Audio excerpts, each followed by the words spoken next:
नमस्कार दोस्तों। आज के सेशन में हम चर्चा करेंगे योग, भारतीय विरासत और योग के प्रकार। इससे पूर्व वाले सेशन में हम चर्चा कर चुके हैं योग का अर्थ और परिभाषा, योग का महत्व, योग शिक्षा का उद्देश्य। ठीक है दोस्तों, शुरुआत करते हैं। नमस्कार। योग, भारतीय विरासत। पूर्व वैदिक काल और सिंधु घाटी सभ्यता में बहुत सारी मुद्राएं हैं। उन मुद्रा पे अंकन है योगासन शिव का। किसका दोस्तों? योगासन शिव का उस पे अंकन है।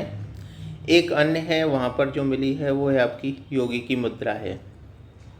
वैदिक काल में योग और योगी शब्द वेदों में कई स्थानों पर मिलते हैं।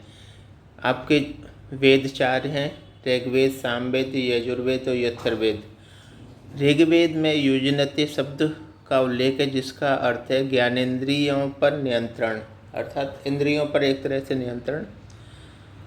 उपनिषद काल में आपका कठोपनिषद है, उसमें योग शब्द को तकनीकी रूप से प्रयोग किया गया है। इसमें विभिन्न यौगिक अभ्यासों की भी चर्चा की गई है, यानी उल्लेख है इसमें। काव्यकाल, महाकाव्य हमारे दो ही हैं, रामायण और महाभारत। रामायण में बहुत सारे संत तपस्या करते हैं, वो बहुत सारे आसन और प्राणायामों का उपयोग करते हैं। महाभारत काल में भगवत गीता में ज्ञान योग, भक्ति योग और राजयोग की चर्चा की गई है। आपका सूत्रकाल है। सूत्रकाल में पतंजलि जी हैं। पतंजलि ने कौन सा ग्रंथ लिखा है? योग सूत्र, जो कि 20 से 147 पूर्व लिखा था। योग सूत्र 4 पुस्तकों में विभाजित है। इसी में ही अष्टांग योग का उल्लेख किया गया है। अष्टांग योग में आपके आते हैं यम है, नियम है, आसन है, प्राणायाम है, प्रत्याहार है, धारणा, ध्यान और अंतिम रूप से आप समाधि में पहुंच जाएंगे। इसी योग में महावीर स्वामी, महात्मा बुद्ध महान योगी हुए और यहीं पर पाणिनि की अष्टाध्यायी की रचना हुई, जिसमें योग को उन्होंने 3 शब्द दिए गए हैं: युज समाधुर, युजुर योगे, तीसरा है आपका युज संयमने। इन तीनों को क्या बताया उन्होंने? इनको योग कहा है उन्होंने। आगे आपका स्मृति काल। स्मृति काल में आपकी प्राणायाम है एवं शुद्धिकरण का प्रयोग के उसमें लोग दैनिक जीवन में करते थे। ये स्मृति काल है। मध्यकाल में आपके 2 मुख्य संप्रदाय हैं, सूफी और भक्ति हुए। भक्ति के अंतर्गत ही क्या हुआ था? भक्ति के अंदर अनेक संप्रदाय थे, जिसमें नाथ संप्रदाय भी एक संप्रदाय था। नाथ संप्रदाय का हठ योग सबसे फेमस है और भक्ति काल में कई संत बहुत सारी योगा अभ्यास करते थे। आधुनिक काल में हमारे स्वामी विवेकानंद जी हैं, महर्षि अरविंदो हुए, बाबा रामदेव हुए, श्री श्री रविशंकर हैं। ये आधुनिक काल योगी कहलाते हैं। अगर 21वीं सदी में देखा जाए तो दिसंबर 2014 में संयुक्त राष्ट्र संघ में भारत के प्रयासों से 21 जून को अंतर्राष्ट्रीय योग दिवस के रूप में घोषित किया गया है।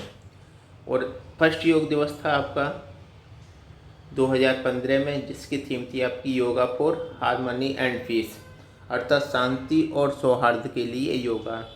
अभी 11वां 2025 में हो चुका है, मनाया जा चुका है। उसकी थीम में आपकी yoga for one earth one health. तो ये थी हमारी योग भारत की विरासत कैसे है। अब हम चर्चा करेंगे योग के कुछ प्रकारों की। इसमें है आपके ज्ञान योग है, भक्ति योग है, कर्म योग है, हठ योग है, लय योग है, मंत्र योग है और राजयोग है। इससे पूर्व 2021 में जो आरएस की 2021 परीक्षा हुई थी, उसमें एक प्रश्न आया था। योगराज उपनिषद के अनुसार योग कितने प्रकार के होते हैं, तो इसके अनुसार योग 4 प्रकार के होते हैं: हठ योग, लय योग, मंत्र योग और राजयोग। इनको हम विस्तृत रूप में अभी जानेंगे। सबसे पहले हम ज्ञान योग की चर्चा करते हैं। ज्ञान योग है, इसमें ज्ञान और विवेक का योग है। अर्थात ये क्या है, ज्ञान और विवेक का योग होता है। इसमें बौद्धिक शक्ति होती हैं और जो हमारे अंदर होती हैं उसको जगाने का एक साधन है। इसका जो मुख्य उद्देश्य है, अनुमानित ज्ञान की जगह कैसा ज्ञान, प्रयोगात्मक ज्ञान को काम में लाना है। भगवत गीता में इसको सांख्य योग भी कहा गया है। क्या दोस्तों, सांख्य योग भी। अब है आपका भक्ति योग। आस्था और श्रद्धा पर जोर देते हैं। इसमें ईश्वर के प्रति पूर्ण समर्पण और मोक्ष प्राप्ति की कामना की जाती है। इसका जो सच्चा अनुयायी है वो अपराध एवं अहंकार से मुक्त होता है। ये है आपका भक्ति योग। अगला है आपका कर्म योग। यह कर्म करने का योग है। इसमें निष्काम कर्म एवं सेवा भाव पर बल दिया जाता है और कर्म कैसे, ध्यानमयी जागरूकता के साथ संपन्न किया जाता है। तो ये है दोस्तों आपका कर्म योग। आगे है आपका हठ योग।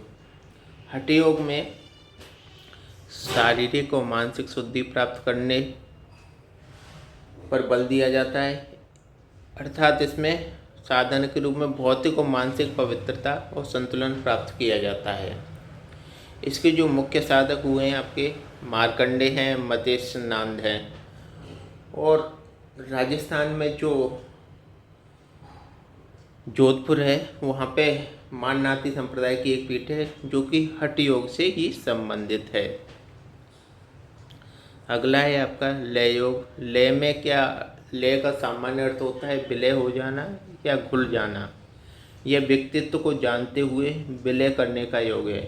इसमें व्यक्तित्व को जानेंगे और उसके अनुसार विलय होंगे। इससे शरीर व मन पर कठोर अनुशासन किया जाता है। क्या किया जाता है दोस्तों, शरीर व मन पर कठोर अनुशासन।